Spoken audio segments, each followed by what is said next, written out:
Hello coders, let me demonstrate the Excel problem set scenario which I am going to show to you. So by default in Excel, whenever you are entering a data in a particular cell and then you are pressing enter, the control goes to the row just below it. So after Mita, maybe I am having another name, Animesh, and he is having salary of maybe 43.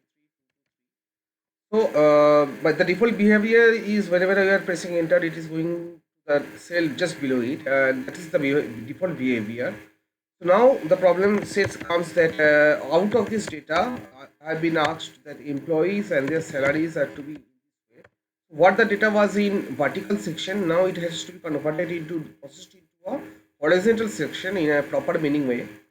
Also, I would like to say that we can change the default behavior of the cursor by going to the options section, and from here you can go to this advanced section and see here it is written after pressing enter move selection.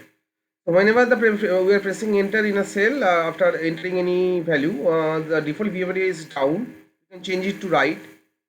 So that's another scenario, but the default behavior something is like this, and someone has entered the data. Now I cannot just manually click on Amrit and then Kiran and then Bimol and then extract those data. So what I can do is that I can select this range of cell, Control Shift down arrow, fine. Then we'll be going to the Control G, and from this special section we are bothered about the constants which are having in this range of cell, and that constant if it is text then it will be selected. So okay.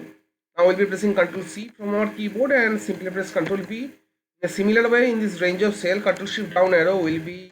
Now we are bothered about the number section. So constant instead of text, we will be unchecking all of the options and we will be selecting the numbers, and those will be selected.